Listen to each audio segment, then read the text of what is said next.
Vamos a hablar un poco de lo que viene a ser la angina estable, la angina inestable, y después de esos principios de angina estable, angina inestable, vamos a estar hablando del infarto. Muy importante, temas muy preguntados, temas que se preguntan mucho en los exámenes de concurso: hipertensión arterial, enfermedades coronarianas, insuficiencia coronariana, y lo relacionado a shock. Se pregunta bastante en los exámenes de concurso. Importante esa base. Bien. En la clase de ayer, chicos, estuvimos viendo lo que viene a ser el manejo del shock. Estuve mencionando a ustedes los objetivos del tratamiento y habíamos terminado con eso. Como había dicho, el objetivo del tratamiento principalmente se basa en tres pilares: lo que viene a ser el soporte hemodinámico del paciente, lo que viene a ser la oxigenación del paciente, y por último revertir lo que viene a ser la falla de órganos. Los tres pilares principales dentro del tratamiento. Es el objetivo que nosotros buscamos. Ahora bien, chicos, cada tipo de shock va a tener un manejo diferente. Vamos a estar viendo cuál es el manejo en cada uno de ellos. Lo que más les tiene que llamar a ustedes la atención viene a ser la fluidoterapia. La fluidoterapia, la hidratación del paciente. Vamos a estar viendo en qué condiciones le cargamos al paciente, en qué condiciones no le cargamos al paciente. Y para esto es importante recordar esa primera clase que tuvimos de este contenido, la clasificación que les traje, la clasificación fisiopatológica, donde diferenciábamos el shock hipovolémico, distributivo, el obstructivo y el distributivo. Habíamos clasificado estos cuatro tipos de shock. Y tienen que tener en cuenta lo que viene a ser el gasto cardíaco, la resistencia vascular periférica, la presión capilar pulmonar y la presión venosa central. Entonces, teniendo en cuenta este mapa mental, vamos a estar utilizando el tratamiento. Comenzamos con el shock hipovolémico. Y bien, chicos, en el shock hipovolémico, lo más importante de todo va a ser reponer volumen. Estuvimos viendo en diapositivas anteriores, dentro del shock hipovolémico, entraría lo que era el shock hemorrágico. Acá también ingresa el shock hemorrágico. Y vean ustedes, lo más importante acá viene a ser expandir. Lo más importante en el shock hipovolémico es expandir al paciente. La fluidoterapia, chicos, la fluidoterapia, la hidratación de nuestro paciente, lo vamos a hacer con suero fisiológico. Entonces acá está escrito suero fisiológico. Y este suero fisiológico, como estuvimos mencionando el día de ayer, vamos a estar haciendo la mayoría de las veces 2 litros al chorro libre. O sea, vamos a hidratar lo más rápidamente posible al paciente. En las primeras 2 horas debemos de tratar de hacer todo esto. Si debemos de expandir al paciente lo más rápido posible.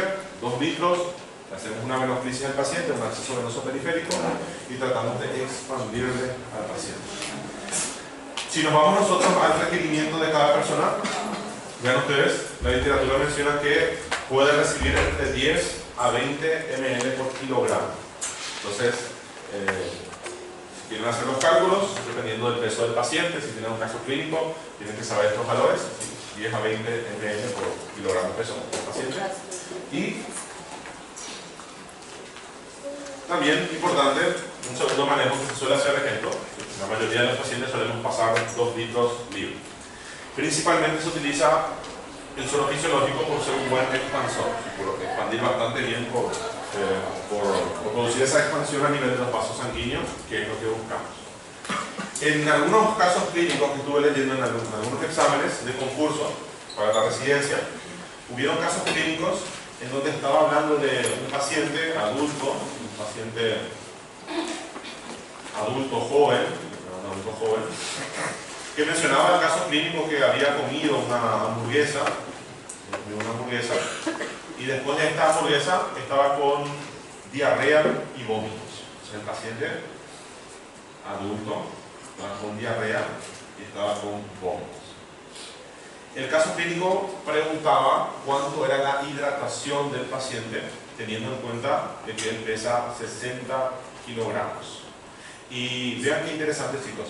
Acá hay un caso especial que tenemos que tener en cuenta, ¿sí? Este manejo que les traje a ustedes acá, este manejo anterior, el primer manejo, donde les mencioné a ustedes fluidoterapia, 10 a 20 ml por kilogramo peso del paciente. Este manejo, chicos, lo hacemos principalmente cuando tenemos un paciente con shock hemorrágico. Si yo tengo un paciente con shock hipovolémico secundario a vómitos, a diarrea, el manejo es un poco diferente. ¿Por qué? Menciona la literatura que debemos de cargarle al paciente 1500 ml para las pérdidas insensibles. Y además de estos 1500 ml, debemos de cargarle al paciente 20 ml por kilogramo peso.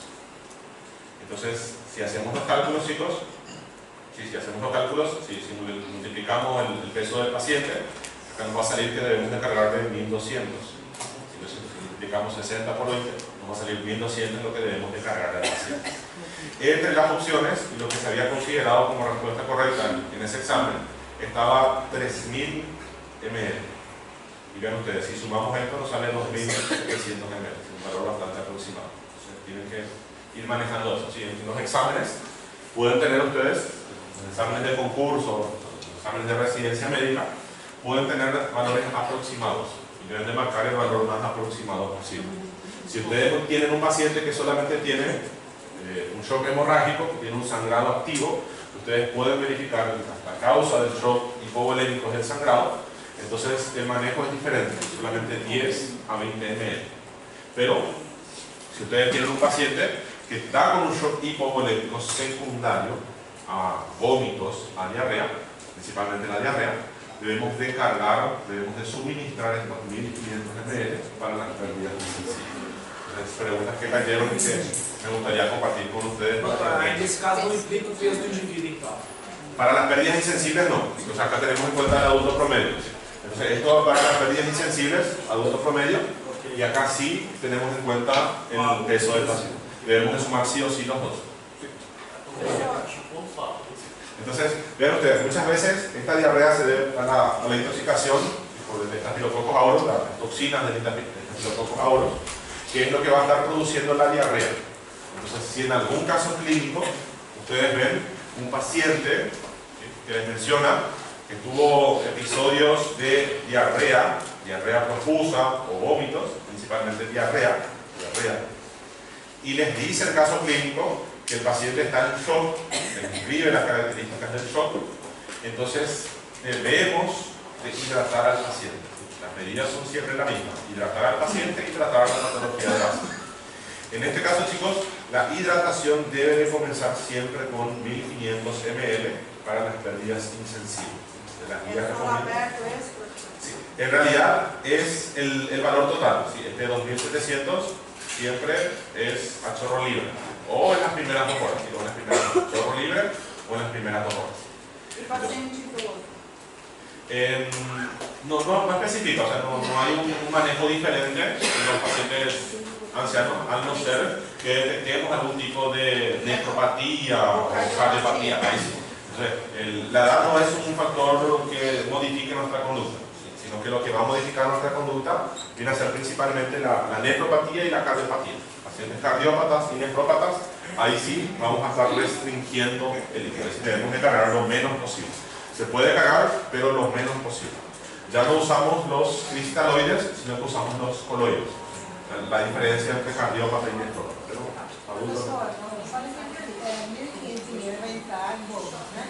Entonces, no, para hacer el cálculo, para saber la hidratación del paciente, para tener en cuenta cuánto volumen pasa el paciente, cuánto es el volumen de la fluidoterapia, el primer valor que no se modifica es 1500. Debemos de partir con este valor de base, 1500, que es para las pérdidas insensibles del paciente. Doutor, o que seriam essas perdas insensíveis? Bueno, sí. Dentro de las pérdidas insensibles, van a ver ustedes, muy bien, no sé si tienen ya cirugía o no tienen cirugía, pero todavía muy bien. Entonces, dentro de las pérdidas, bueno, tenemos que hablar del balance, ¿sí? Tenemos que hablar del balance líquido. Cuando ustedes vayan a los hospitales, ustedes van a tener que hacer el balance hídrico y el balance eléctrico del paciente. ¿En qué consiste el balance hídrico del paciente? Consiste en que ustedes tienen que cuantificar todo el líquido que ingresa en el paciente y ustedes deben de cuantificar todo el líquido que sale del paciente. Estos valores, chicos, tienen que tener un valor de 0. El paciente no tiene que deshidratarse, no tiene que tener una pérdida mayor a lo que ingresa y el paciente no puede tener un ingreso mayor de lo que va perdiendo. Esto significa que el paciente debe de estar siempre en equilibrio, ¿no? Entonces, dentro del balance hay varios factores que nosotros vamos visualizando. Hay algunos valores que son cuantificables. Entonces podemos medir la orina del paciente. Estos son cuantificables. Nosotros tenemos el paciente que tiene sonda vesical, o si el paciente no tiene sonda vesical, le pedimos que orine en un recipiente para ir cuantificando la orina y saber cómo está el balance de estos pacientes. La mayoría está con una sonda vesical. Pero además de valores que podemos cuantificar, tenemos pérdidas insensibles. ¿Qué quiere decir la pérdida insensible? Nosotros constantemente estamos perdiendo agua en la respiración. La respiración utiliza agua porque nosotros debemos de humidificar el aire que utilizamos. Si el aire no ingresa seco. Por eso dentro de la oxigenoterapia, me imagino que ustedes ya habrán visto, siempre que se le suministra oxígeno al paciente, el oxígeno está hidratado. No se le pasa oxígeno puro, sino que tiene un humidificador. Tiene un aparato donde se le pasa por el agua y se le pasa oxígeno hidratado. ¿Dónde podemos perder líquido nosotros? ¿Dónde podemos tener las pérdidas insensibles? Entonces, en primer lugar, en la respiración. En segundo lugar, un segundo lugar donde se puede dar pérdidas insensibles viene a ser con la piel. Entonces, la piel también constantemente está perdiendo líquido. Principalmente cuando la temperatura es muy elevada, comenzamos a sudar, paciente con fiebre, temperatura elevada, se va perdiendo líquido. Dentro de las pérdidas, y vean ustedes, se llaman insensibles porque no se pueden cuantificar, es algo que no podemos medir. Dentro de las pérdidas insensibles también está la defecación, la materia fecal, las heces. Entonces, en condiciones normales, la persona va a tener una cierta cantidad de heces, pero una persona que tiene diarrea aumenta lo que viene a ser las pérdidas insensibles. Y nosotros no vamos a estar cuantificando la diarrea del paciente, no vamos a estar poniendo un recipiente y contando cuánto de líquido ya perdió en su diarrea. Entonces, acá principalmente lo que tratamos nosotros es la diarrea. Ingresaría la diarrea como pérdidas insensibles. ¿No? Para que ustedes tengan en cuenta, pérdidas insensibles es todo lo que no se puede cuantificar, ya sea a través de la respiración, a través de la piel o a través de las heces, todo lo que nuestro cuerpo elimina, el agua que elimina. Entonces, para tratar de reponer, en primer lugar esto, se recomienda una carga inicial de 1500 ml para las pérdidas insensibles.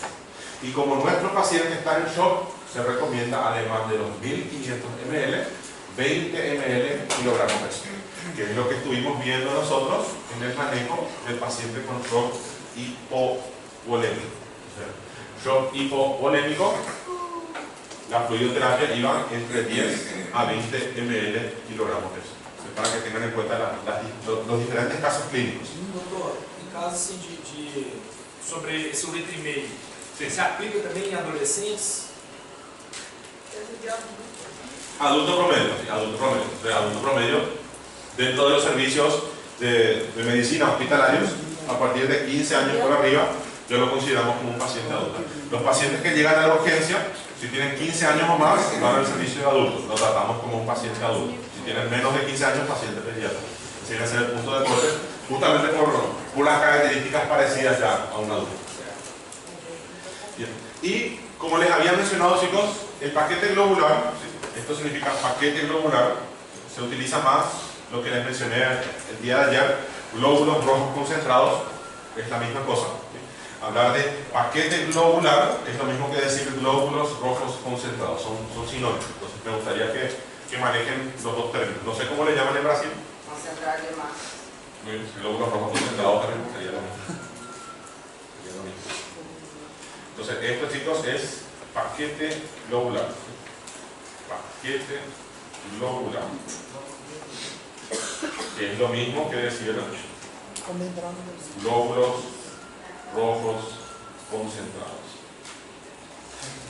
Y si vemos la diapositiva que estábamos estudiando ayer, chicos, vean, yo les había mencionado ya acá que nosotros vamos a estar haciendo la transfusión de glóbulos rojos concentrados cuando la hemoglobina era menor a 7. O sea, acá les había marcado, ¿verdad? Menor a 7, les había avisado, glóbulos rojos concentrados menor a 7, era indicación de paquete globular.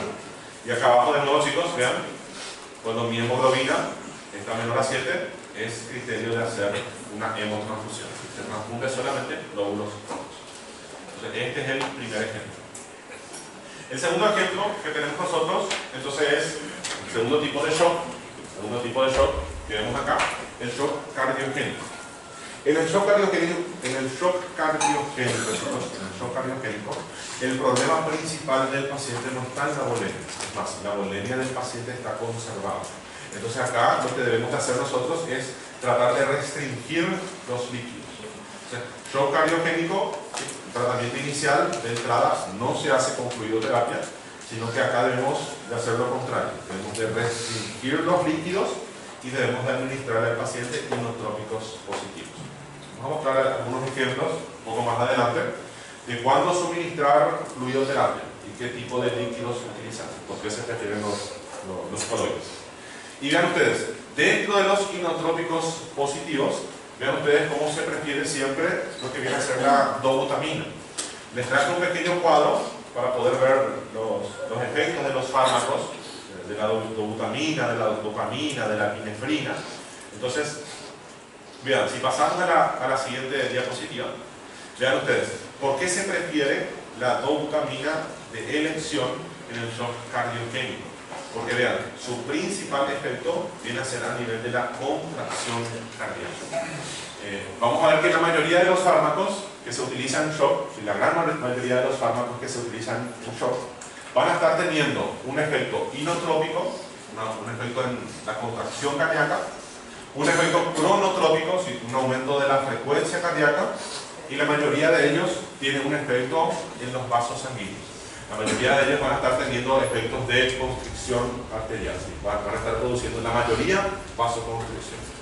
La gran mayoría de los fármacos que se utilizan en el shock van a estar teniendo estas características. Doutor, Sí. nós vamos ter alguma aula específica sobre drogas vasoativas ou... Sí, sí, vamos a traerles una tabla donde vamos a estar hablando de los fármacos vasoactivos y cuáles son las dosis que debemos de manejar, porque son valores bastante precisos que incluso necesitamos en algunos casos bomba de infusión continua. O sea, vamos a ver que es diferente los inotrópicos, la forma de administrar los inotrópicos es un poco diferente a los fármacos convencionales que tenemos nosotros. Por eso vamos a prepararle un contenido exclusivo de las dosis de cada uno de los fármacos y cómo administrarlos.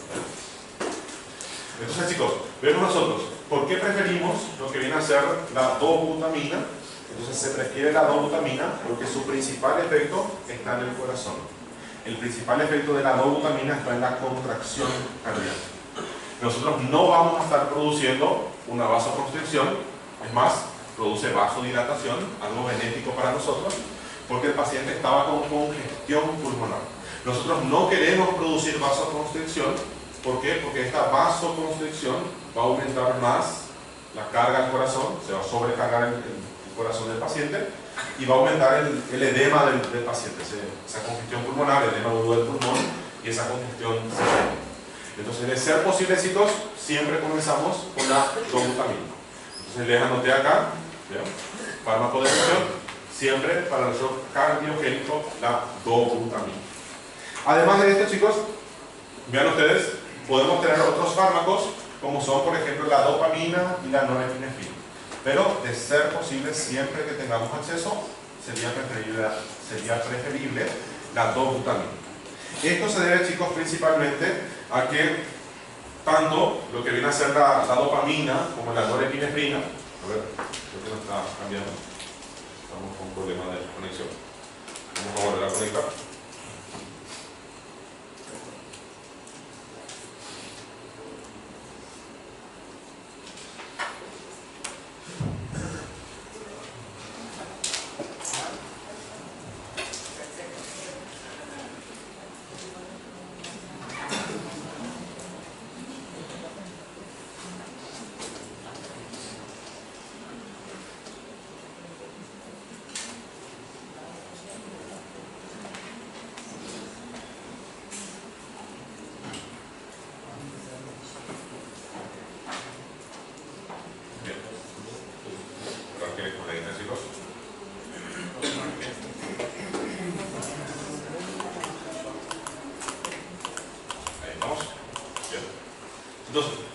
Estuve mencionando otros fármacos que podemos utilizar en el shock cardiogénico son la dopamina y la norepinefrina.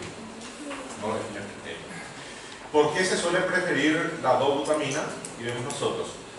Si comparamos el efecto de la dopamina, de la norepinefrina, con relación a la dobutamina, vean los efectos que tiene. Entonces, se puede utilizar como segunda y tercera lección, pero no se recomiendan, principalmente por los efectos a nivel de la vasoconstricción. Vemos nosotros que tanto la dopamina como la norepinefrina, ambos van a tener efectos vasoconstrictores. Haciendo esta vasoconstricción vamos a estar sobrecargando más el corazón, que puede empeorar el cuadro del paciente. Por eso siempre, de preferencia, tratamos de utilizar la dobutamina, que siempre se refiere a la dobutamina.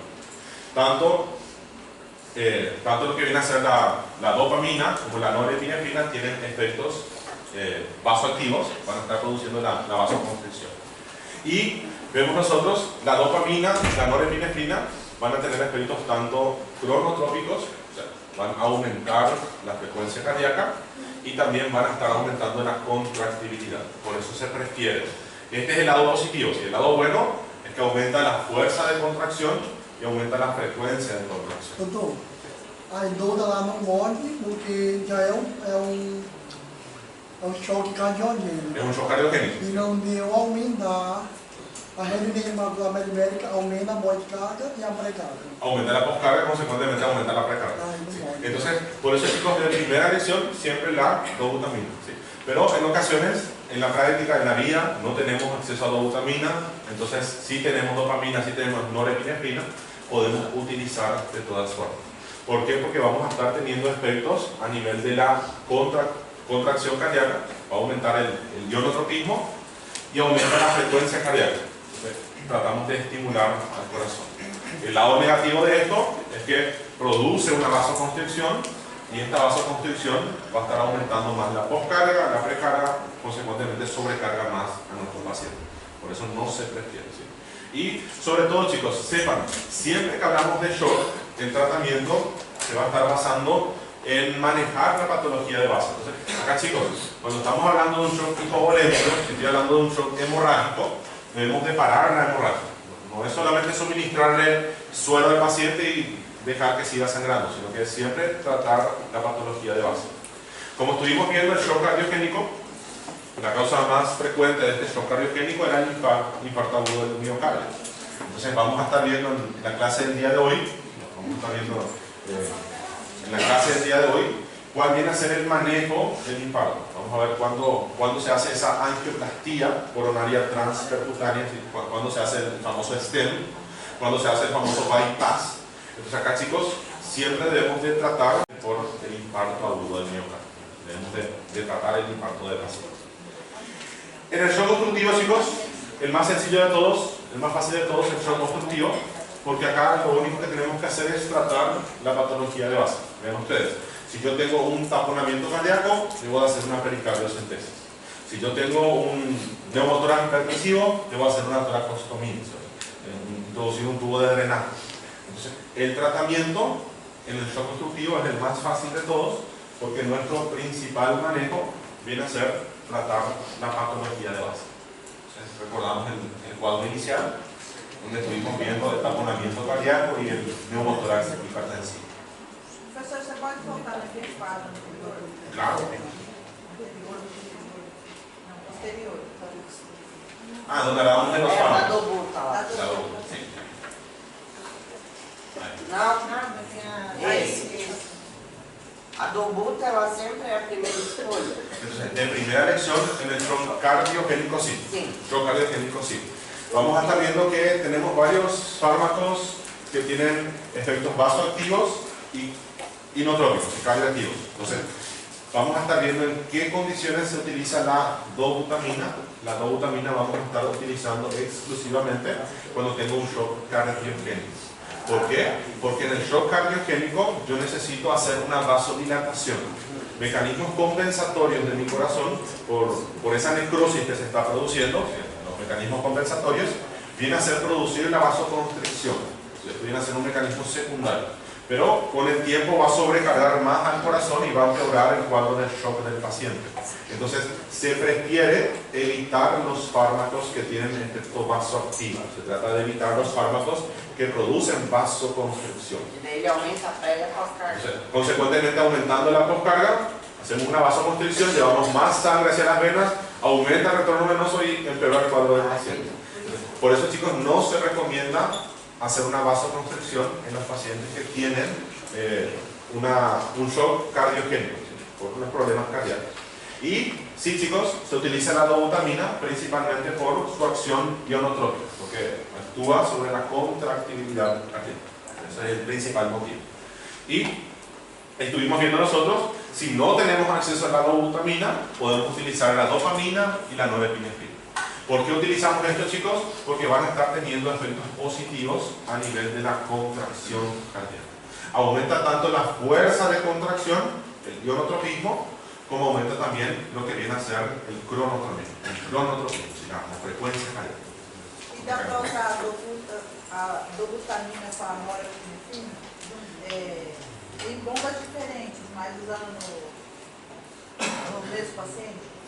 Bueno, entonces un paciente refractario, un paciente que no tiene mejoría, cuando le estamos aplicando la dobutamina, si no tenemos acceso a la angioplastia coronaria transpercutaria, si no tenemos acceso al stem, o para estabilizar al paciente hasta poder hacer los procedimientos, sí podemos combinar con otros ionotrópicos. Entonces, sí podemos combinar la dobutamina con la norepinefrina. Entonces, tratamos de aumentar con esto lo que viene a ser la frecuencia cardíaca. Tratamos de aumentar fuerza de contracción, pero sobre todo lo que viene a ser la frecuencia cardíaca. Entonces, vienen a ser los principales fármacos que se utilizan en la insuficiencia cardíaca. Pero siempre de ser posible, comenzamos solamente con la dobutamina. Entonces, más importante. Uma dúvida minha.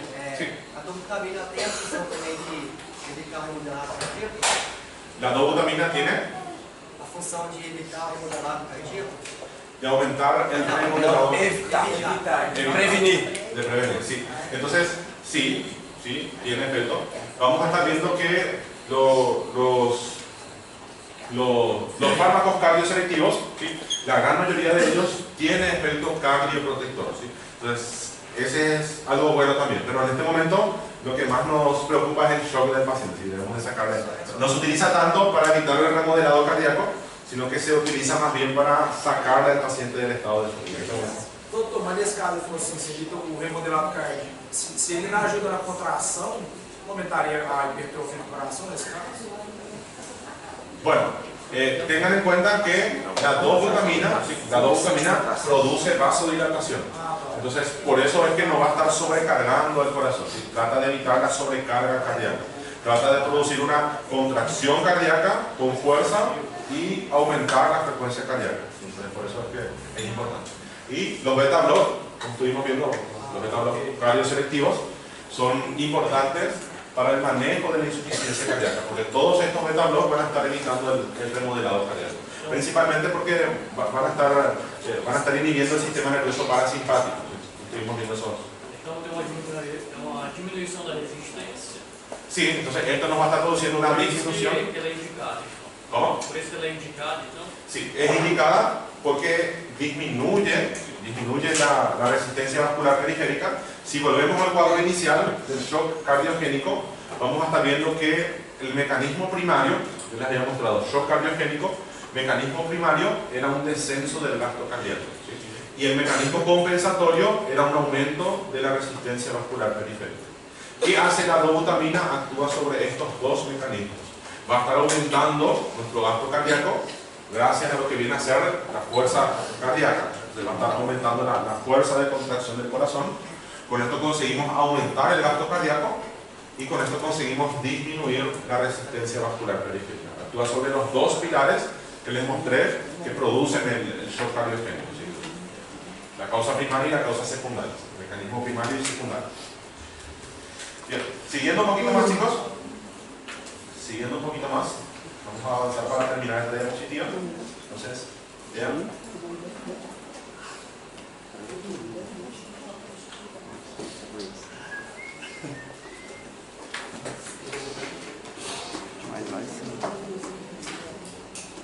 Ahí.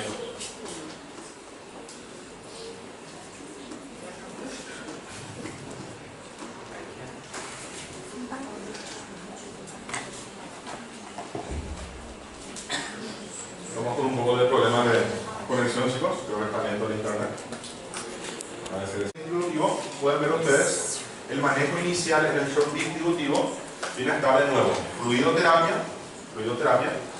En el shock distributivo, el shock séptico, como podemos ver acá, fluidoterapia. La fluidoterapia es un poco mayor a lo que usamos en el shock hipovolémico. En el shock distributivo, nuestra fluidoterapia puede llegar a 30 ml kilogramos peso del paciente. Entonces acá, chicos, esta es la diferencia. Esto es lo que deben de marcar ustedes. Lo que más llama la atención acá es esto. Le puedo pasar al paciente 30 ml por cada kilogramo peso. Esto es lo más llamativo. Y como ya les había mencionado, chicos, debemos de tratar de comenzar lo antes posible la antibiótico-terapia. ¿Sí? La antibiótico-terapia se recomienda principalmente, chicos, antes de la primera hora. Sí.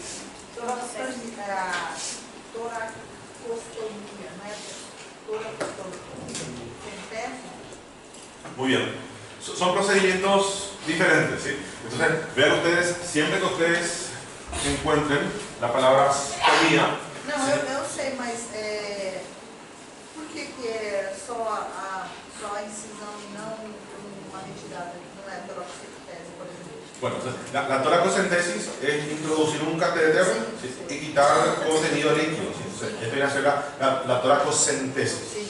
La toracostomía viene a ser comunicar una cavidad con otra. ¿Sí? Entonces, como yo tengo un neumotórax hipertensivo, yo tengo que sacar el aire que está dentro del tórax. Por eso no se hace una toracocentesis. La toracocentesis, con una jeringa, con una aguja, sacamos líquido. La toracostomía se hace una incisión, se introduce un tubo de drenaje pleural, para abajo si hay líquido, para arriba si hay aire, por cuestiones físicas. Entonces con esto nosotros conseguimos sacar el aire de la cavidad torácica. El aire que está entre la pleura parietaria y la pleura visceral, que está comprimiendo. Então vai usar o mesmo dreno. Son procedimientos diferentes. Mas vai usar o dreno de tórax? La toracostomía sí utiliza un tubo de drenaje que viene a ser el tubo de drenaje pleural. Mas ele vai usar o dreno de tórax? Sí, esto utiliza el tubo de drenaje pleural. Sí, el dispositivo se llama tubo de drenaje pleural. Coloca o selo igual? Sí, que va sellado al vacío. Independientemente si el contenido es líquido o es aire, se utiliza el mismo tubo. Lo que cambia es la dirección del tubo. Si hay aire, se va para arriba el tubo. Ustedes tienen que introducir el tubo. El mismo tubo. Entonces el aire se va para abajo, entra dentro del tubo que está sellado al vacío. El recipiente que está sellado al vacío tiene agua y comienza a salir burbujas. Porque comienza É o mesmo procedimento. Mismo procedimiento. La única diferencia es que cuando tengo un derrame pleural, sale sangre o sale pus. Mas o procedimento de mesma coisa. Entonces, quita fase intercostal, línea axilar media, introducción, mismo procedimiento. El procedimiento es idéntico. Bien, siguiendo un poquito más, chicos, estábamos en el último tipo de shock, hablando del shock distributivo. Entonces, vean, shock distributivo, dijimos, fluidoterapia, 30 ml por kilogramo peso, y comenzar la antibiótico-terapia lo antes posible. De ser posible, antes de la 1 hora debemos de comenzar. Y para esto debemos de identificar cuál es el foco séptico, debemos de saber qué es lo que está produciendo esta sepsis. Si el problema está en el pulmón del paciente, si el problema está en las vías urinarias, si el problema está en el sitio operatorio, ¿dónde está el foco séptico? Recuérdense, el foco séptico, teniendo en cuenta la frecuencia, en primer lugar, el más frecuente, pulmón; en segundo lugar, de frecuencia, las vías urinarias; y en tercer lugar de frecuencia, teníamos el sitio operatorio. O sea, siempre debemos de buscar estos 3 órganos para poder guiar nuestra antibiótico terapia. Mesmo com a fluidoterapia funcionando com ele, para nós? Entonces, si no funciona la fluidoterapia, si nuestro paciente no se compensa, entonces ahí aplicamos la norepinefrina, ¿sí?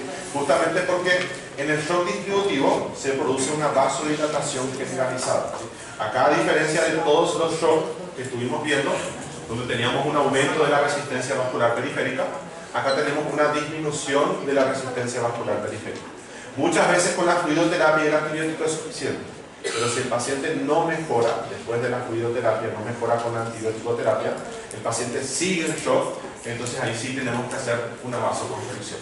Doutor, se não melhorar com o tempo, 2 horas, depois de começar o No, no se espera tanto. O sea, el control del paciente en shock es un paciente que está en la urgencia, es un control continuo. Debemos tener una mejoría rápida del paciente. Si el paciente sigue descompensándose, si sus parámetros biomédicos siguen bajando, si tengo alteraciones en la frecuencia cardíaca, frecuencia respiratoria, presión arterial, obviamente no vamos a esperar las 2 horas. Pero esta fluidoterapia se hace lo más rápido posible. Esto tenemos que pasar en las primeras 2 horas de ser posible. Siempre se tiene una mejoría. En los primeros 15, 20, 30 minutos el paciente ya comienza a mejorar.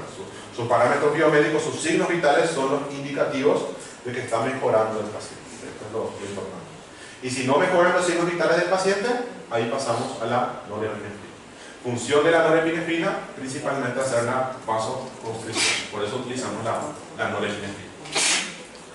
Y finalizando esta tabla que les traje, chicos, finalizando este contenido, vean ustedes, este último cuadro que les traje acá es para hablarles un poco sobre los distintos fluidos que se utilizan en la práctica.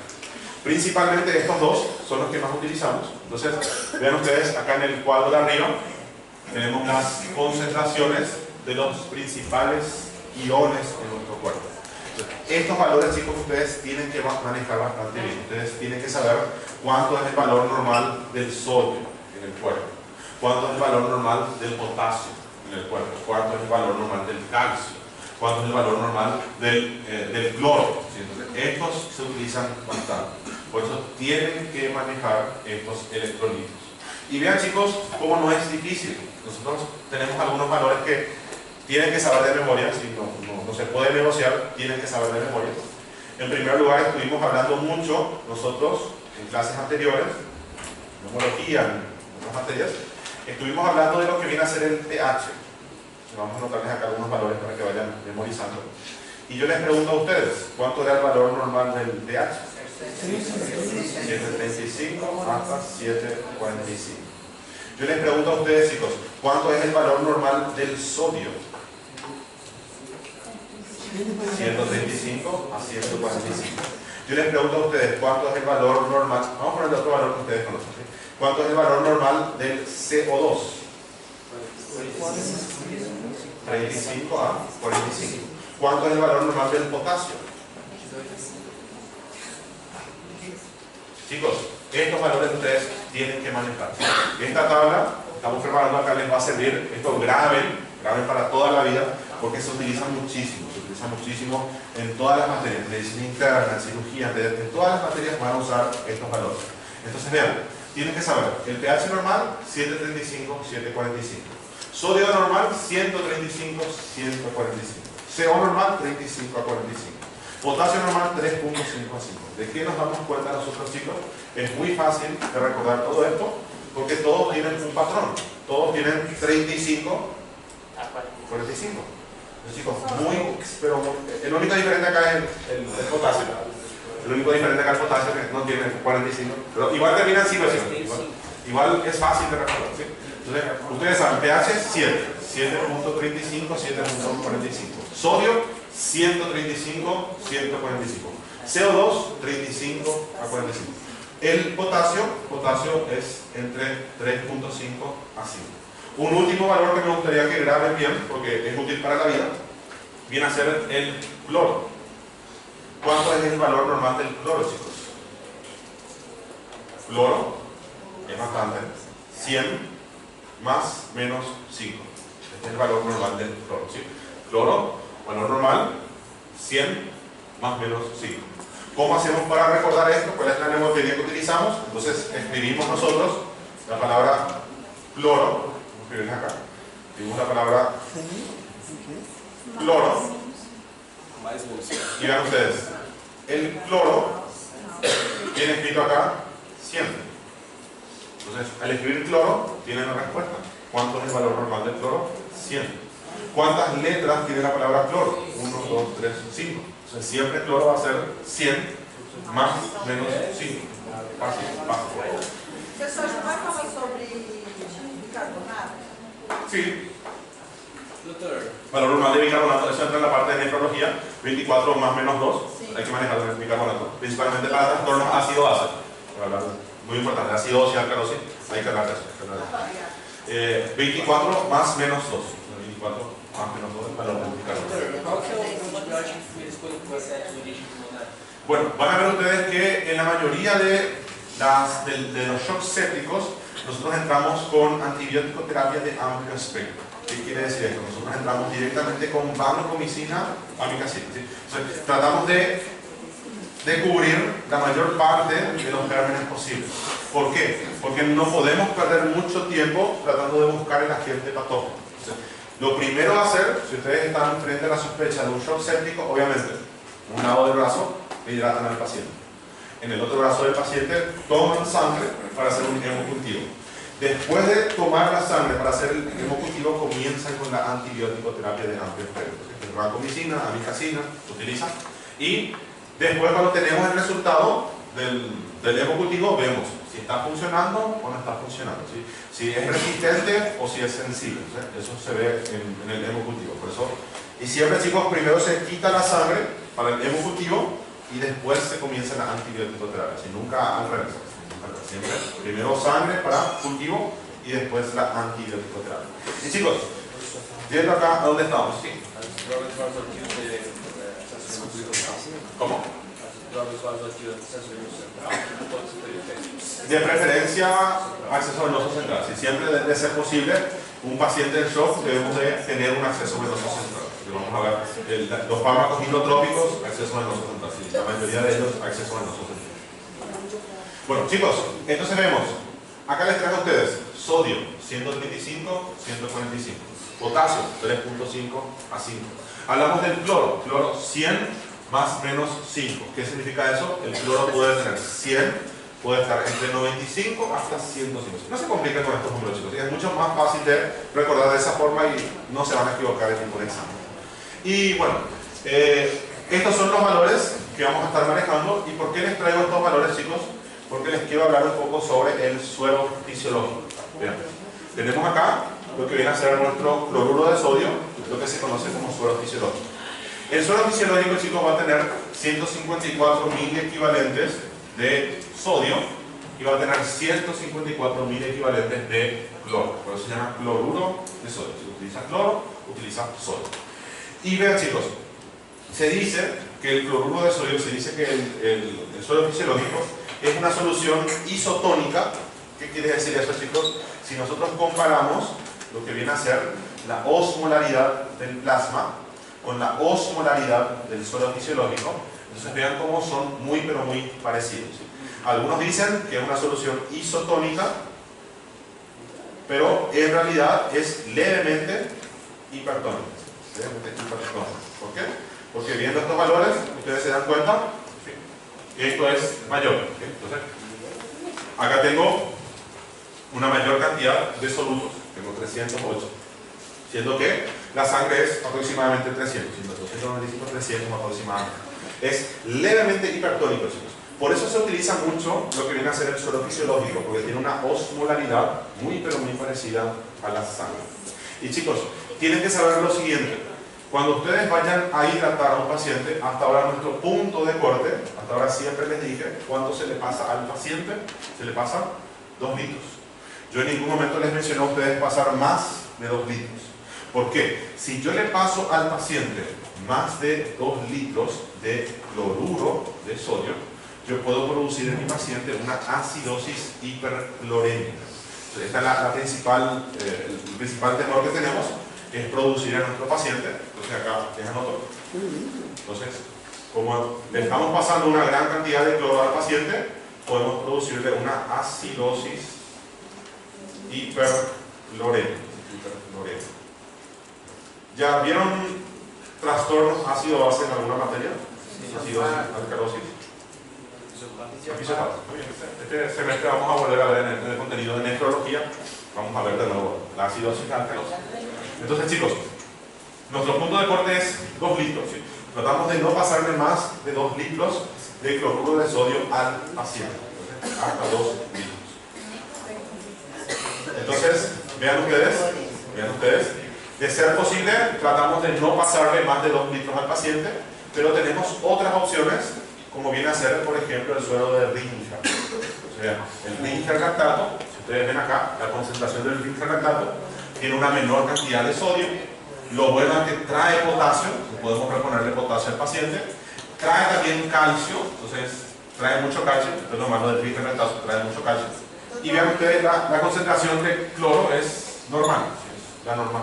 Vai causar uma acidose hiperclorémica. Entonces, hay mucho cloro, entonces es una acidosis hiperclorémica, mucho cloro, hiperclorémica, hay mucho cloro, hiperclorémica. Entonces, chicos, debemos de ir buscando el balance perfecto para nuestros pacientes. Entonces, podemos suministrarle al paciente, en algunas ocasiones, el brincarlactato. Las ventajas del brincarlactato es que la cantidad de cloro que trae viene a ser muy, pero muy parecida al cloro de la sangre. Entonces acá es más raro producir en el paciente esta acidosis hiperclorémica. Pero podemos producir en el paciente una hipercalcemia, calcio elevado. Sí. Eu não tenho o Ringer, né, que tá. Sí. Assim, eu vou causar uma acidose no meu paciente. Sí. Então é risco-benefício. Es riesgo-beneficio. Entonces, ¿qué te va a matar más rápido al paciente? Eso. Aí, mas quais os sinais que ele vai ter? Bueno, Porque eu só tenho soro fisiológico lá no meu trabalho, eu não tenho nível, por exemplo. Entonces, vamos a estar viendo en la clase de trastornos ácido-base que las manifestaciones del paciente van a ser manifestaciones respiratorias y manifestaciones sistémicas. ¿Por qué? Porque siempre que yo tenga una acidosis, independientemente si sea metabólica o sea respiratoria, nuestro cuerpo va a tratar de buscar mecanismos compensatorios. Tienen que saber ustedes, cuando hablamos del trastorno ácido-base, cuando hablamos de pH, son dos los órganos encargados de regular. En primer lugar está el señor pulmón. El señor pulmón regula el CO2. O sea, ¿quién se encarga de controlar el pH? El pulmón. Y por otro lado, ¿quién está trabajando con el pulmón? El señor riñón. Los riñones trabajan con el bicarbonato. Por eso me preguntaste hace rato por el bicarbonato. Muy importante el bicarbonato. ¿Qué hace el riñón? El riñón se encarga de producir una mayor cantidad de Aí eu bicarbonato. posso compensar com bicarbonato. Entonces, vamos a estar viendo el manejo de estos trastornos ácido-base. Vamos a ver que Aí nesse caso eu poderia. sí, se puede hacer una transfusión de bicarbonato, pero no es lo ideal. Não é, mas é o que eu tenho. Es lo que tenés en el servicio, sí, es lo que tenés en el servicio, se puede hacer. Tem algumas literaturas que trazem que pode usar um sulfatinho, né? Fazer uma rediluição, destilado em 9, aí vira 4,5, que pode difundir mais. Entonces, interesante. Esto vamos a estar viendo principalmente en la clase de desbalances hidroelectrolíticos. Vamos a ver que pacientes que tienen una hiperglucemia, pacientes que tienen mucho sodio, estos pacientes no pueden recibir suero fisiológico al 0.9%. Yo necesito algo que lo llamamos como medio sodio o suero fisiológico al 0.45%. Entonces, vamos a enseñarles a ustedes cómo preparar. Si ustedes no tienen, como dijo la compañera, yo no tengo acceso en mi hospital, solamente tengo suero fisiológico porque es lo que más da el gobierno, suero fisiológico para todo el mundo. Y da sodio, ¿sí? Tengo ampollitas de sodio. Entonces vamos a ver cómo preparar, vamos a enseñarles a hacer la dilución a ustedes. Pacientes que tienen hipernatremia, que tienen mucho sodio. Entonces ahí usamos esta solución que es medio sodio, ¿sí? La concentración es la mitad, vean, acá tengo 0.9% y acá tengo 0.45, sería la mitad. Entonces medio sodio, le llamamos de medio sodio. Bueno, chicos, vamos a hacer un receso. Tienen que saber, chicos, la cardiopatía isquémica viene a ser un desbalance entre lo que viene a ser la oferta de oxígeno, principalmente la oferta de oxígeno. Se ve más en la práctica lo que viene a ser una disminución en la oferta de oxígeno por procesos que vamos a estar describiendo en las siguientes diapositivas. Entonces, principalmente una disminución en la oferta, y es más raro tener un aumento de la demanda de oxígeno del corazón, pero como está en la literatura, tienen que saber ustedes, siempre que hablemos de cardiopatía isquémica, se debe a un desbalance entre la oferta y la demanda de oxígeno. Lo que más se ve en la práctica, chicos, lo que más se ve en el día a día es una disminución en la oferta de oxígeno. Eso es lo que vamos a estar estudiando a lo largo de todas estas clases. Dentro de las etiologías, chicos, dentro de las causas de estas cardiopatías isquémicas, ven ustedes, son muchas las causas, pero la más frecuente, lejos, viene a ser la aterosclerosis, la formación de estas placas de ateromas, que vamos a estar estudiando, la clasificación de la Asociación Americana del Corazón, vamos a estar viendo en las siguientes diapositivas, va a estar dividiendo esta aterosclerosis, la formación de estas placas de ateroma, en 6 distintos grados. Vamos a tener grado 1, grado 2, hasta grado 6, y es importante que ustedes sepan diferenciar. Y vean ustedes, cuando hablamos nosotros de las aterosclerosis, las principales arterias que van a ser comprometidas, viene a ser la interventricular anterior, entonces la descendente ventricular anterior es otro nombre que se manejaba anteriormente, interventricular anterior, esa es la primera, la número 1, la más frecuente, la interventricular anterior. La número 2, chicos, la circunfleja, entonces en segundo lugar tenemos a la circunfleja. Y en tercer lugar, chicos, tenemos lo que viene a ser la interventricular posterior. ¿Qué tienen que saber ustedes, chicos? Tienen que razonar de la siguiente forma. Tenemos las dos arterias coronarias, la coronaria derecha y la coronaria izquierda.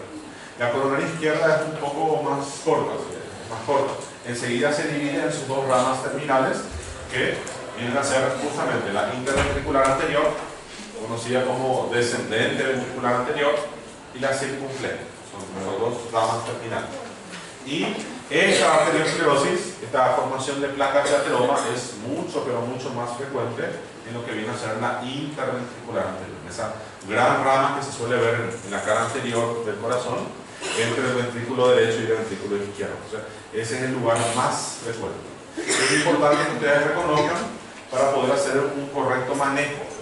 Vamos a ver el manejo, el tratamiento. Vamos a estar dividiendo en dos grandes grupos. Vamos a estar viendo el paciente que tiene una mejoría clínica, un buen diagnóstico, un buen pronóstico.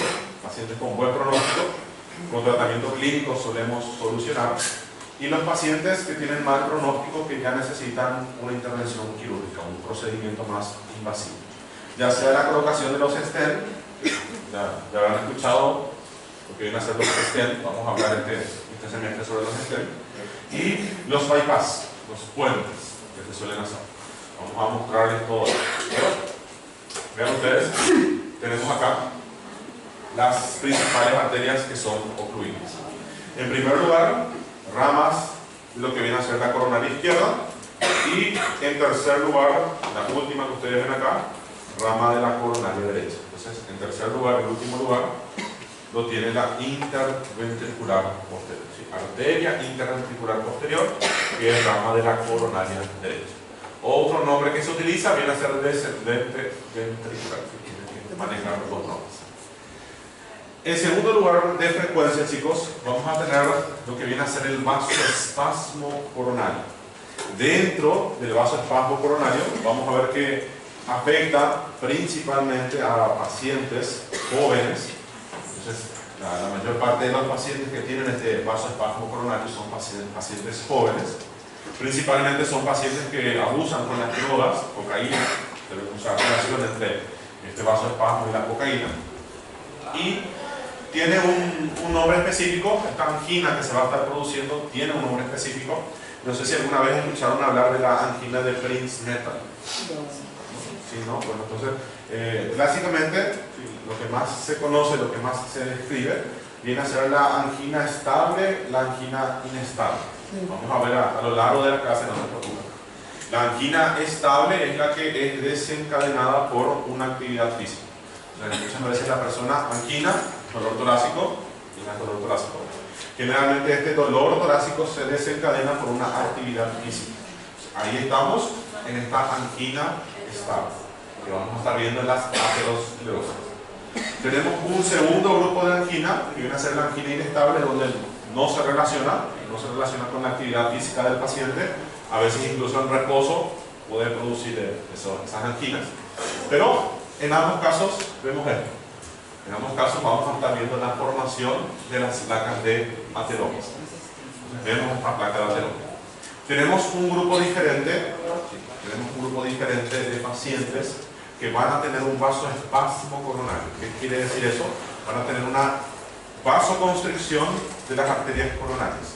Y esta vasoconstricción de las arterias coronarias va a simular esto. La sintomatología va a ser muy parecida. Y a ese grupo de pacientes se le llama angina de Prinzmetal. El Prinzmetal es el científico, el médico que lo describió por primera vez. Nada más por eso. ¿Cómo se llama esa persona? ¿Angina de qué? Angina de Prinzmetal. Prinzmetal. Prinzmetal es con Z, ¿sí? Prinzmetal. P-R-I-N-Z metal. Prinzmetal. El apellido del científico que describió primera vez este tipo de angina. Y en tercer lugar, chicos, el menos frecuente de todo, lo que prácticamente no recibimos en la práctica diaria, vienen a ser las vasculitis. Estas vasculitis, la inflamación de los vasos sanguíneos, principalmente si afecta a las arterias coronarias, nos va a estar produciendo también estas cardiopatías isquémicas. Recuérdense, chicos, estamos hablando de las cardiopatías isquémicas, estamos hablando de un desbalance entre lo que viene a ser el suministro de oxígeno y la demanda de oxígeno del corazón. En número uno, en primer lugar, está la arteriosclerosis, en segundo lugar está el vasoespasmo y en último lugar están las vasculitis. Dentro de las vasculitis, la enfermedad de Kawasaki viene a ser la más frecuente. ¿Qué más? Muy bien. Entonces, el caso clínico, chicos, el caso clínico, acá muchas veces, acá es Kawasaki. Muchas veces el caso clínico les va a hablar a ustedes de un paciente pediátrico. Un paciente con cardiopatía isquémica, un paciente pediátrico con cardiopatía isquémica. Lo primero que debemos hacer nosotros es indagar, buscar estas vasculitis, las enfermedades autoinmunes, la vasculitis de Kawasaki. Entonces, chicos, les trajo a ustedes tres principales causas que van a estar llevando a la cardiopatía isquémica. Y comenzamos estudiando, chicos, esta primera causa. Vamos a comenzar estudiando la aterosclerosis, la formación de las placas de ateroma. Para esto, chicos, vean ustedes, entonces, están acá, la aterosclerosis, dentro de todas las causas de lo que viene a ser la cardiopatía isquémica, salud. La más frecuente de todos, lejos, la que gana siempre, viene a ser la formación de estas placas de ateroma. Esto se va a estar produciendo, chicos, vamos a estar viendo los distintos mecanismos. Vamos a ver que vamos a tener una inflamación crónica. ¿Qué quiere decir esto, chicos? Vean, una inflamación crónica en los vasos sanguíneos. Esto es lo que más llama la atención, una inflamación crónica en los vasos sanguíneos. ¿Cómo se va a estar produciendo esto, chicos? Y vean, el principal agente causal va a ser el LDL. Recuérdense ustedes, las clases que tuvieron de colesterol, de lípidos. Vean ustedes, tenemos los colesteroles buenos, los malos, y el agente causal acá, que va a estar participando de la formación de estas placas de ateroma, viene a ser principalmente el LDL. Este LDL, chicos, en condiciones normales, el LDL va a ser producido por nuestro hígado. Nuestro hígado se va a estar encargando de proveer LDL colesterol a las distintas células del organismo. Las células del organismo necesitan colesterol. Recuérdense ustedes, la membrana celular, la membrana de nuestras células, está formada por una bicapa de fosfolípidos, donde tenemos proteínas, carbohidratos, colesterol. O sea, hay varias sustancias dentro de la membrana celular. Y vemos nosotros que las células necesitan el LDL. Entonces, ¿cuál es el mecanismo de circulación? Resumiendo lo que viene a ser la circulación del colesterol, vean ustedes, en síntesis lo que pasa es lo siguiente: el hígado se encarga de suministrar LDL colesterol a todas las células del organismo, y las células de nuestro organismo van a estar retornando esto, van a estar devolviendo a nuestro hígado en forma de HDL colesterol, lo que viene a ser el colesterol bueno. Entonces, constantemente vamos a tener esta circulación. Y vean ustedes, la célula, o sea, nuestro hígado, le suministra a la célula HDL colesterol para que ella pueda utilizar. Cuando ella utiliza, devuelve a nuestro hígado en forma de HDL colesterol y esto posteriormente es excretado por la vida. Una circulación constante. Si se produce, se lleva hasta la célula vuelve al hígado, el hígado lo elimina a través de la célula. Pero ¿qué pasa, chicos, si nuestro paciente tiene una gran cantidad de LDL? ¿Qué va a pasar si mi paciente tiene demasiado LDL?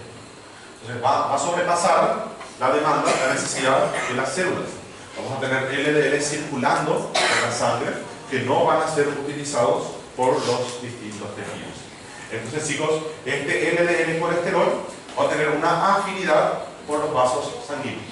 Y vean ustedes, va a estar pasando lo siguiente. El LDL colesterol, estamos viendo acá, si no está la gente que usa el LDL, él va a tener una afinidad por el endotelio vascular.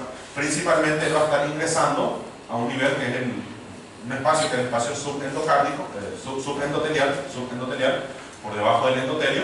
Tenemos el endotelio vascular, están circulando los neutrófilos, están circulando las plaquetas, los glóbulos rojos. Entonces, esto es el vaso sanguíneo, este es el interior de nuestro vaso sanguíneo.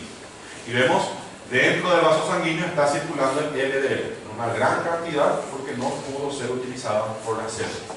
Entonces, este LDL tiene una gran afinidad por este espacio, que es el espacio subendotelial. Cuando ingresa este LDL dentro del espacio subendotelial, este LDL se va a estar oxidando y este LDL oxidado va a estar liberando citocinas. Entonces, estas citocinas que van a ser liberadas van a estar activando a nuestros macrófagos. Entonces acá es donde entra en acción el macrófago. Vean ustedes, el macrófago se encarga de fagocitar a los LDLs. Vean ustedes, son muchos LDLs los que consiguieron ingresar. Y una vez que el macrófago, nuestro macrófago fagocita al LDL, él va a estar cambiando de nombre y nosotros lo vamos a estar llamando de célula espumosa. Este término es importante, guarden la palabra célula espumosa, porque les va a ayudar a ustedes a clasificar los distintos grados de aterosclerosis, de placas de ateroma. Entonces, ¿qué es lo que está pasando hasta el momento? Hasta el momento teníamos mucho LDL, el LDL ingresó dentro del espacio subendotelial, el LDL se oxidó, liberó citocinas, activó a nuestro macrófago viene, lo fagocita. Cuando el macrófago fagocita a estas células, a estos LDLs, se transforma en una célula espumosa. Y como son varios macrófagos los que van a estar llegando, ven ustedes, tengo varias células espumosas, tengo varios macrófagos que fagocitaron al LDL.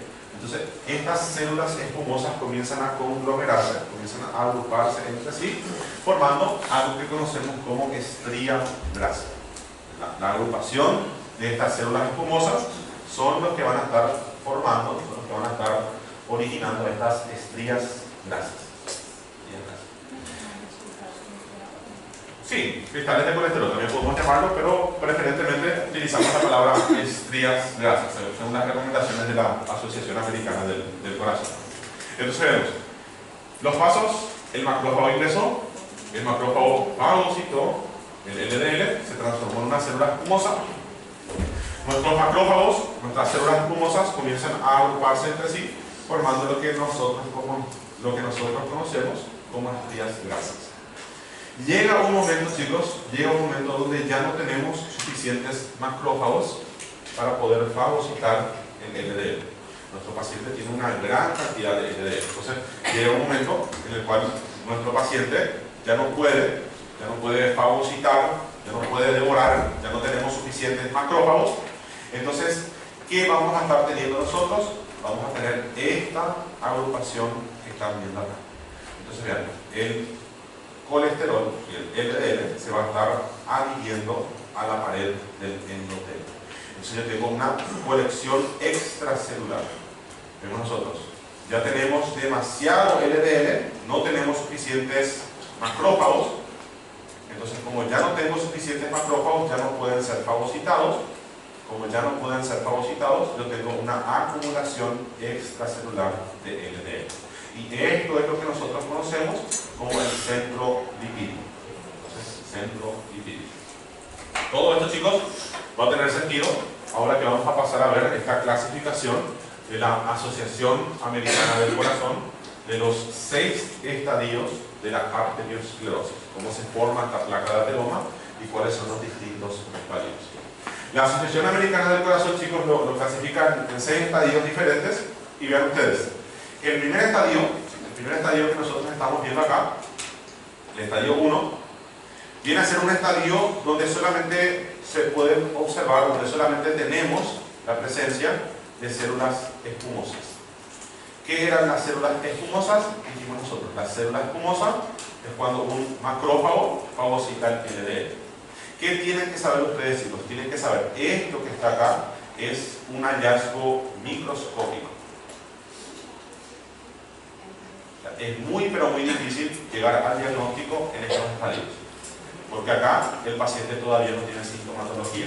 Entonces acá, muy, pero muy difícil llegar al diagnóstico. Pero, fisiopatológicamente hablando, vemos nosotros a nivel de la pared, por debajo del endotelio, ya tenemos algunos LDL que consiguieron ingresar y que están siendo fagocitados por los macrófagos. Entonces tenemos la formación de estas células espumosas. Esto es lo que la Asociación Americana del Corazón reconoce como un estadio 1. Estadio 1. ¿Qué pasa en el estadio 2? Y vean ustedes, en el estadio 2 tenemos una gran cantidad de macrófagos que fagocitaron el agente patógeno. Entonces vean, en el estadio 2 tenemos la presencia de esa estría grasa. Entonces vean, volviendo acá, nuestro dibujo, vimos nosotros las células espumosas, cuando se agrupan entre sí, van a estar formando estrías grasas. Y eso es lo que se visualiza acá en la pared. Nosotros podemos visualizar, esto sí ya se puede visualizar, esto ya es demasiado microscópico, generalmente no se visualiza. También es microscópico, pero se visualiza mucho mejor. El estadio 2, donde llama la atención la acumulación de estas células espumosas, formando lo que se conoce como estrías grasas. Y el estadio 3, chicos, vean, el estadio 3. No estágio 2, paciente sintomático? Asintomático. Entonces, vean, estadio 1, asintomático. Estadio 2, asintomático. Estamos mencionando, estadio 1, solamente están los macrófagos. Unos pocos macrófagos. Y está comenzando este proceso de formación de placa de ateroma. En el estadio 2, como estamos viendo, chicos, ya tenemos muchos macrófagos, que es lo que se está viendo acá. Entonces, muchos macrófagos comienzan a agruparse entre sí, macrófagos que devoraron a los LDL. Entonces, ellos se llaman células espumosas, y la agrupación de células espumosas forma lo que conocemos como estría grasa. Lo que llama la atención en el segundo estadio, ven ustedes, si nos miramos acá en la imagen, solamente se puede visualizar esta estría grasa. En el estadio 3, chicos, avanzando un poquito más, lo que viene a ser el estadio 3. El estadio 3 es lo que nosotros conocemos como la lesión intermedia. ¿Por qué? Porque en el estadio 3, vean qué interesante, chicos, vean qué interesante. En el estadio 1, en el estadio 2 y en el estadio 3, yo todavía no tengo el centro lipídico. En el estadio 1, estadio 2, estadio 3, tenemos suficientes macrófagos como para poder fagocitar a los LDL y se van a estar agrupando entre sí formando las estrías grasas. Lo que llama la atención en el estadio 3 viene a ser algo que se conoce como lesión intermedia. ¿Por qué se conoce como lesión intermedia? Porque la placa, esta placa formada por estrías grasas, está demasiado gruesa. Entonces, aumentó tanto la cantidad de células espumosas que nuestra estría grasa aumentó mucho de tamaño. Lo que consecuentemente, vean, cada vez va obstruyendo más el vaso sanguíneo. Tem algum marcador sanguíneo que identifica esses graus de lesão? ¿Hay alguna? Algum marcador sanguíneo? Exame? Marcador sanguíneo no. No. Lastimosamente no podemos utilizar marcadores sanguíneos, sino que Esto viene a ser clasificaciones fisiopatológicas para poder entender la secuencia de pasos. Esto únicamente con la anatomía patológica podemos observar mecanismos muy invasivos para el paciente. Lastimosamente no tenemos marcadores para saber el estadio donde se encuentra el paciente. Esto nada más para entender la fisiopatología y para después manejar al paciente. Entonces vemos, estadio 1, paciente asintomático. Estadio 2, paciente asintomático. Estadio 3, chicos, la placa ya es mayor, esta estría grasa ya tiene una colección mayor, pero chicos, el paciente continúa siendo asintomático, porque la oclusión todavía es muy, pero muy pequeña. Si ya tengo una gran acumulación de macrófagos con LDL en su interior, formando una lesión intermedia, una gran cantidad de estrías grasas. A partir del siguiente estadio, chicos, a partir del estadio 4, vean, siguiente estadio, el estadio 4, lo que llama la atención en el estadio 4, chicos, viene a ser la presencia de esta placa ateromatosa. Desde el estadio 4 vamos a tener esta colección extracelular de LDL. Vamos a estar teniendo lo que conocemos como el centro lipídico. Entonces vean, si ustedes ven esta imagen, vamos a ampliar un poquito más esta imagen. Vean cómo en el interior de esta imagen tenemos un centro lipídico. Vean ustedes entre los dos extremos de estas estrías grasas que se estuvieron formando acá, las estrías grasas, acumulación de células espumosas. Entre estos dos extremos en el centro comienza a acumularse el LDL. Entonces chicos, esto es nuestro centro lipídico. Acá nosotros ya no tenemos macrófagos que estén devorando el LDL.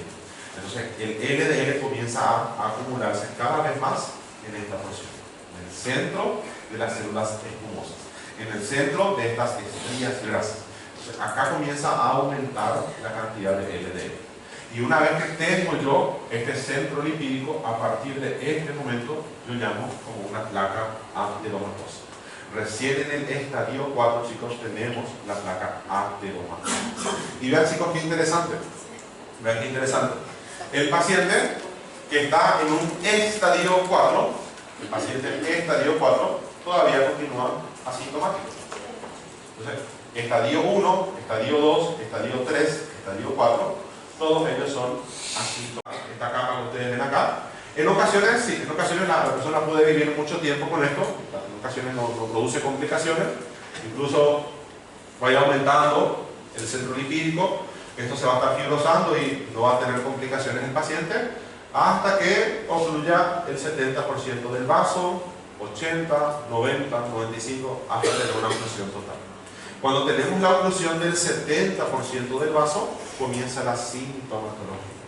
Necesitamos por lo menos una oclusión del 70% para tener sintomatología. ¿Qué es lo que llama la atención en el último estadio, chicos? Y vean, el último estadio yo les puse con un color diferente. ¿Por qué? Porque en el último estadio tenemos la ruptura de esta placa fibroateromatosa. Como se rompe la placa fibroateromatosa, comienza a actuar lo que viene a ser el sistema de la coagulación. Y acá tenemos la formación de los trombos. Entonces vean, en este último estadio yo puedo tener la formación de un trombo justamente por la ruptura de esta placa fibroateromatosa. Y esto es lo que nosotros conocemos como accidente de placa. Cuando se rompe la placa, esta placa fibroateromatosa, cuando se rompe la placa, entonces eso se llama como un accidente de placa. Porque esto va a estar comenzando las complicaciones. Vamos a ver en las siguientes diapositivas que una persona puede vivir durante muchos años en el estadio 5. ¿Por qué puede vivir muchos años en el estadio 5? Porque yo les dije, esto se fibrosa la capa externa. Como se fibrosa la capa externa, va a estar aumentando solamente el centro lipídico. Va a estar bastante duro, va a estar fibrosado. Pero a medida que va aumentando el centro lipídico, como esto está fibrosado, como esto está endurecido, al aumentar el contenido del centro lipídico, esto se rompe. Está endurecido, está fibrosado, entonces esto se puede romper. Entonces, acá se produce lo que conocemos como la ruptura de la placa, un accidente de placa. Y ahí es donde tenemos la sintomatología más grave. Y vean, chicos, el paciente cuando está en estos estadios, el paciente cuando está en el estadio 5, es donde el paciente va a tener lo que nosotros conocemos como la angina estable. ¿Por qué? Porque el paciente tiene una placa tan grande que solamente va a desencadenar sintomatología cuando hace actividad física. Angina estable. La angina estable es la que se desencadena por actividad física. La angina estable es la que cede cuando el paciente está haciendo reposo. La angina estable es la que tiene una buena respuesta a los nitratos. La angina estable, vemos nosotros, el paciente hace una actividad física intensa, aumenta lo que viene a ser el gasto cardíaco, la necesidad de oxígeno del corazón, entonces eso va a estar produciendo la sintomatología. El paciente está en reposo, no tiene sintomatología. Sin embargo, vamos a ver en este último estadio, en el estadio 6, es donde vamos a estar encontrando a la angina inestable. Acá es angina estable, en el último estadio es la angina inestable. Pero, obviamente, vamos a hablar de cada uno de ellos, chicos. Hasta el momento estamos hablando solamente de lo que viene a ser la cardiopatía isquémica. ¿Sí? Cardiopatía isquémica. Doutor, Sí. esse no estádio 5 ali é fibra o quê? Viene a ser una placa fibroateromatosa, ¿sí? Fibroateromatosa, ¿sí? Fibro de tejido fibrótico y ateroma en el interior, ¿sí? Fibroateromatosa. Fibroateromatosa.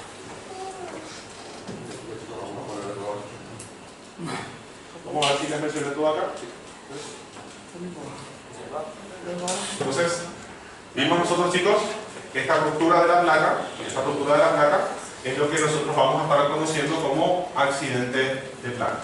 Y un poco más adelante, posiblemente la próxima semana, o si da tiempo mañana, podemos ver también mañana, pero si no nos da tiempo, vamos a ver la próxima semana lo que viene a ser el síndrome de insuficiencia coronaria aguda, lo que se conoce como SICA, ¿sí? Síndrome de insuficiencia coronaria aguda. Este síndrome de insuficiencia coronaria aguda siempre va a estar presente en el estadio 6. Porque este estadio 6 ya me indica que además de la placa de ateroma, voy a tener la formación de trombos. No puedo tener la oclusión total. Entonces, síndrome de insuficiencia coronaria aguda. Vamos a estar estudiando en las próximas clases. Dentro de lo que viene a ser la formación de estas placas de ateromas, tienen que saber ustedes que tenemos factores de riesgo que son considerados factores mayores y tenemos factores de riesgos menores. Dentro de los factores de riesgo, chicos, vean ustedes, los factores de riesgo incluyen lo que viene a ser la edad y el sexo del paciente. Chicos, la edad, entonces, varía dependiendo del hombre o de la mujer, lo que consideramos como factor de riesgo. Ven ustedes, cuando hablamos de la edad, en el sexo masculino, acá le vamos a poner el sexo masculino, hablamos como un factor de riesgo mayor cuando es mayor a 45 años. O sea que hay un mayor riesgo de formación de estas placas de ateroma. Y cuando hablamos del sexo femenino, muy bien, acá el punto de corte es la paciente postmenopáusica. Entonces acá generalmente nuestro punto de corte sube un poco más a los 55 anos. Eu acho que agora mudou. Entonces, Porque eu vejo gente com 20 anos já. ¿cómo? Eu já vejo gente com 20 anos já com AM, já. Vamos a estar hablando de la clasificación del infarto agudo del miocardio. Vamos a ver el tipo 1 es el súbito, viene a ser el paciente que no tiene patología de base, el paciente sano que desencadena estos infartos agudos que muchas veces son, la mayoría de las veces son fulminantes. La mayoría de las veces el paciente con 18 o 20 años muere. Doutor, sexo feminino a partir de que idade? 55 años. Está un poco lento la transmisión, chicos, acá ya escribí, pero allá no aparece. Entonces, sexo femenino es 55 años. Un término que me gustaría manejar con ustedes es lo que mencionó el compañero. Realmente el punto de corte tiene que ser la mujer postmenopáusica. ¿Sí? ¿Por qué? Porque las mujeres tienen esta protección estrogénica, la protección de las hormonas. La literatura sí, las guías internacionales mencionan lo que viene a ser 55 años, pero si estudiamos la fisiopatología a profundidad, el punto de corte tiene que ser la mujer postmenopáusica. Porque lo que aumenta este factor de riesgo, lo que hace que la mujer pueda tener una mayor edad y recién desencadenar los factores de riesgo, viene a ser justamente esa defensa estrogénica que tiene el fibro. Entonces la posmenopausia sería lo más correcto. Y además de esto, chicos, vean ustedes, si tenemos antecedentes personales, familiares, de primer grado, también es considerado como factor de riesgo mayor. Vean cómo esto que está acá, chicos, está separado de estos otros factores que están acá abajo. Todos ellos son factores de riesgo mayor. ¿Cuál es la diferencia, chicos? Que estos son los factores no modificables y estos son los factores modificables. No podemos modificar el sexo de la persona o la edad de la persona, no podemos modificar. Y tampoco la carga genética tampoco se puede, los antecedentes familiares personales no se pueden modificar. Entonces, chicos, esto entraría dentro de lo no modificable. Y, muy bien, la diabetes, como dice el compañero, la diabetes no se puede modificar, pero se puede tratar. ¿Sí?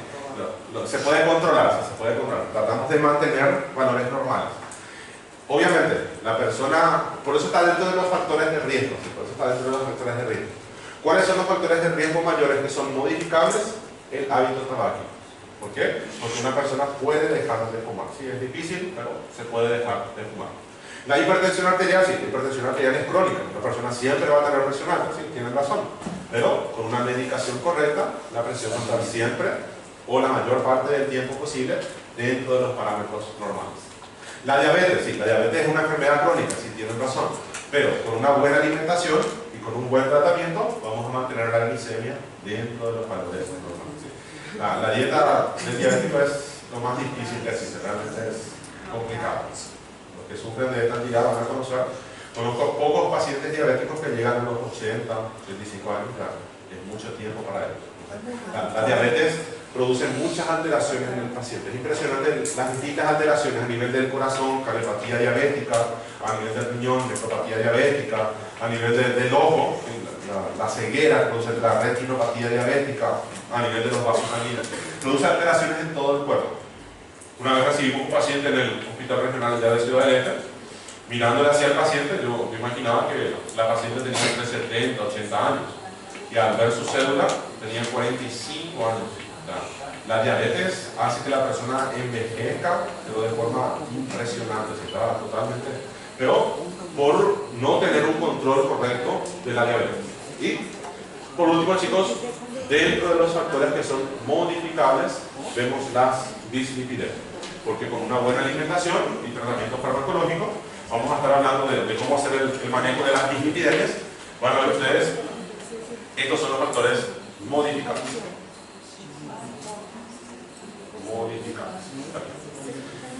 Y tenemos otros factores de riesgo, que son los factores de riesgo menor. Entre ellos está, por ejemplo, la obesidad, el sedentarismo, tener un HDL menor a 40, que viene a ser el colesterol bueno, tener triglicéridos mayor a 150, todo esto son considerados como criterios menores. Todos son criterios menores. Bien. Siguiendo un poquito, chicos, veamos qué tenemos acá. Professor, aqueles critérios maiores e menores que pontuação, não? Só critérios mesmo. Interesante. La verdad que no. La verdad que no tiene una puntuación, a diferencia de lo que estuvimos viendo en Framingham, lo que estuvimos viendo en CUR 65, en neumonía, por ejemplo. Todos los criterios que yo les había enseñado a ustedes tenían una utilidad para llegar al diagnóstico y estadificar al paciente. Esto nada más nos sirve para identificar las personas que puedan llegar a tener un mayor riesgo de desencadenar estas enfermedades ateroscleróticas. Acá no le sumamos 1, 2, 3 puntos para llegar a un cierto diagnóstico, como hicimos en patologías anteriores. Nada más tratamos de modificar el paciente. Dentro de algumas pesquisas que eu já fiz sobre essa parte aí, totalmente falando, no endócrino, Sim. que assim, para mensurar o risco do indivíduo, você pega ali o triglicerídeo total e divide pelo valor do HDL. Ele tem que estar em torno ali, assim, de 2,5, quanto maior, melhor no caso. Se for mais baixo, acaba tendo um risco. Entonces, siempre se trata de hacer una correlación, una correlación entre lo que viene a ser el colesterol bueno y el colesterol malo. Sí, tengan en cuenta el HDL es nuestro colesterol bueno. ¿Por qué? Porque es el colesterol que salió de la célula y que está volviendo para ser excretado. O sea, lo único que vamos a hacer con este colesterol es excretarlo. Por otro lado, el LDL, mientras mayor sea su valor, va a ser peor para nosotros, porque nos indica un mayor riesgo. La verdad que no conozco ninguna escala que tenga en cuenta esos criterios, pero analizando desde ese punto de vista sí tiene mucho sentido. Nunca leí una escala que tenga en cuenta estos dos valores, pero sí tiene mucho sentido. Bien, siguiendo un poquito más acá, chicos, vamos a volver a predicar. Entonces, en el examen, chicos, podemos preguntarles a ustedes. ¿Acabó? Temprano, chicos. Vocês vão aí na prova? Una hora de clase todavía tenemos, chicos. Todavía queda una hora. Casi una hora, chicos. Entonces, chicos, esto tienen que saber, ¿sí? ¿Cuáles son los factores de riesgo mayores? Tienen que saber cuáles son los modificables y cuáles son los no modificables. Entonces, esto es importante, principalmente es importante para instruir al paciente. Principalmente es importante para hacer un buen seguimiento a los pacientes. Siempre tienen que hablar con el paciente, siempre tienen que hacer un buen manejo de toda la integridad del paciente. No ver solamente la patología, sino que ver el ser humano en sí y tratar de explicarle sobre esos factores de riesgo y las posibles complicaciones que puede llevar a tener. Además de esto, chicos, tenemos a continuación el primer tipo, la primera patología que vamos a estar viendo dentro de lo que viene a ser la cardiopatía isquémica. Lo primero que vamos a estar viendo viene a ser la angina estable. Entonces, lo primero que vamos a estar viendo nosotros viene a ser la angina estable. Esta angina estable, chicos, ven ustedes, se va a estar produciendo por una obstrucción progresiva de nuestro vaso sanguíneo. Como pueden ver ustedes acá en esta imagen, vean cómo tenemos una obstrucción de una gran parte del vaso sanguíneo. Entonces les anoté acá, chicos, el paciente va a tener recién síntomas cuando la oclusión es mayor al 70%. Y esto es lo que nosotros vamos a estar considerando como una angina estable o una angina al esfuerzo. Angina estable o angina al esfuerzo. Y vean ustedes, el paciente que tenga una oclusión del 90% del vaso, él ya va a estar teniendo sintomatología incluso en reposo. Estos dos valores sería bueno que ustedes manejen. Vean ustedes que estuvimos hablando de la formación de esa placa de ateroma, de esa placa fibroateromatosa, y yo les mencioné a ustedes que se formaba una capa fibrosa, que era resistente a este nivel y que aumentaba constantemente lo que era el centro lipídico. Entonces vean, muchas personas van a estar viviendo de forma crónica con lo que viene a ser esta placa de ateroma. Muchas personas van a estar teniendo recién una sintomatología cuando la oclusión sea mayor a estos valores. ¿Por qué? Porque como es un proceso crónico, chicos, como es un proceso que lleva mucho tiempo, el corazón va a estar activando la circulación colateral. Entonces, vean, tenemos varias arterias colaterales, varias ramas colaterales a nivel del corazón. Dependiendo del punto de oclusión, dependiendo de cuál sea el lugar de oclusión, dijimos nosotros, en primer lugar, la arteria que más se ocluye era la interventricular anterior, ¿sí? La descendente ventricular anterior. Y descendente ventricular anterior da muchas ramas oblicuas, ramas transversas, ramas ventriculares, ramas septales, da muchas ramas colaterales. Entonces vean, si yo tengo una oclusión a nivel de la arteria interventricular anterior, nosotros vamos a estar activando, vamos a estar aumentando el tamaño de las ramas colaterales. De esta forma vamos a tratar de perfundir, vamos a tratar de que el corazón tenga una buena perfusión, de que le llegue bien la sangre. Por eso, chicos, los pacientes solamente tienen sintomatología cuando la oclusión es muy severa. Si la oclusión es menor al 70%, sigue llegando sangre por estas ramas colaterales. Seguimos suministrándole sangre al paciente. Por eso es tan importante manejar esto. Además de esto, chicos, es importante que nosotros sepamos, acá está lo que les había mencionado, las colaterales. Tenemos muchas colaterales, entonces a medida que aumenta el tamaño de la placa de ateroma, como es un proceso crónico, vamos a tener más colaterales. Vamos a tener mayor tamaño de estas ramas colaterales. Y lo característico, chicos, lo característico en esta patología, como se llama angina estable. Entonces, la angina estable es un proceso crónico a largo plazo.